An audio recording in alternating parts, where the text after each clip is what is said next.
surroundings,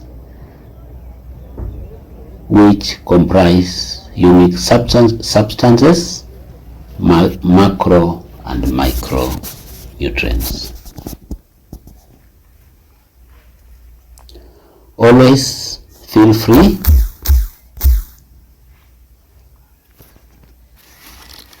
to consult us for further discussion on any fertilizers and amount required. If you use wrong fertilizers, it is another point of fail. Also, if you use the right fertilizer but use less, you are also failing and will never get your target yield.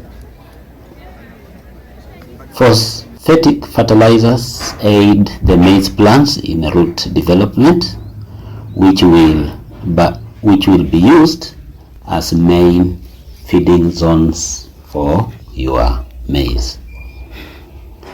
If root system is not well developed, it will not adequately absorb nutrients and water from the soil and therefore reduce yield. Also, very important, consider planting depth. I want to repeat here, also very important during planting is consider planting depth. Normal depth is 5 centimeters deep. If planted too deep, it will reduce germination percentage. If planted too shallow, they may be eaten by birds and other animals like squirrels. Also, if planted too shallow, the seeds may be washed away by runoff or may not develop strong roots to anchor the growing maize plant. Activity number 5 is application of pre and early post-emergent herbicides. Bear in mind that this applies only to pure maize stand. Those farmers who grow maize alone. If you have intercropped maize and beans, don't use these herbicides. Activity number 6 is control of pests.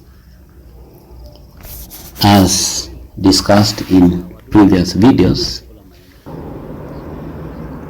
main pests in maize is fall armyworms and maize stalk borer. Stalk borers are very easy to control with mild insecticides. Other pests are aphids and cutworms. Cutworms affect germinating seedlings by cutting their stems, while aphids come much later. Feel free to share about the presence of cutworms in your farms so we can discuss them further. Activity number 7 is top dressing. This is application of nitrogenous fertilizers when maize plants are actively growing.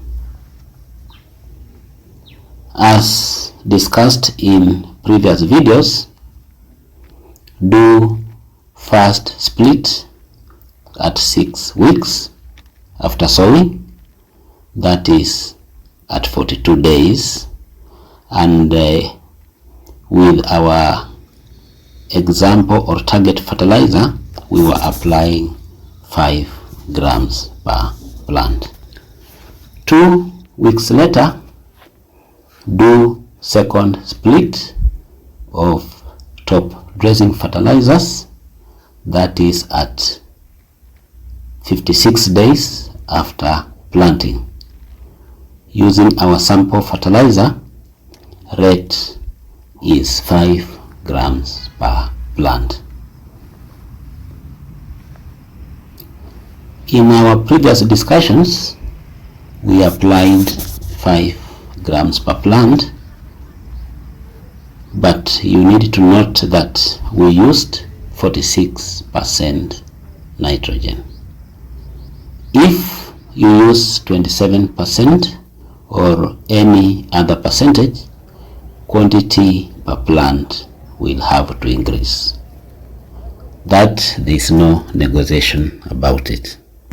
You can also do foliar fertilizer spray. Here I want you to note that it is not compulsory to spray foliar fertilizers in maize. You need to observe your crop, and if needed, you can spray. Best time is when there are no rains, causing delay in basal fertilizer application. Also note that there are many fertilizer brands in the market. That is, many foliar fertilizer brands in the market with different ratios of N, P, and K plus micronutrients. Time of application of these foliar fertilizers depends on when it is needed. I advise that you target foliar fertilizers with the high nitrogen and potassium. If pre and early post-emergent herbicides did not work, you may need 2,4-D herbicides. This can be sprayed when maize crop is at a height of 45 centimeters from the ground. Point of note here also is that remember that 2,4-D herbicides only controls broad-leaved weeds for 3 to 6 weeks. At 6 weeks, more broad-leaved weeds and grass weeds will have emerged. Again, I request that you subscribe if you have not. That helps you to be notified whenever we upload a new farming video. At this point, you will need to do interrow spray of a herbicide containing paraquat. Let me emphasize this point that since 2,4-D herbicides can only protect your crop up to 6 weeks, beyond 6 weeks, new broad-leaved weeds and grass weeds will have germinated.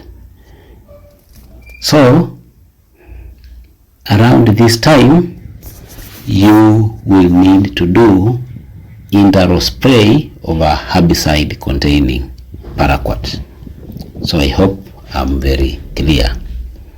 This herbicide is non-selective and will kill all weeds, that is grasses and broadleaf. Rate depends on quantity of active ingredient. Common paraquats in the market contain 200 grams per liter paraquat or more. If you use this formulation of 200 grams per liter, then per acre you need to spray 800 mils in 80 liters of water. Per hectare, it will add up to 2 liters in 200 liters of water. I want to emphasize that if you spray paraquat-based herbicides, you must do it in the row, that is between the rows of maize. You must not spray on top of the maize. If exposed to green leaves, they will be scorched, though the crop will recover. If sprayed on top, it will kill the whole of the maize plant and will likely not recover. And this should be the last spray on weeds in your maize field. So the last activity is harvesting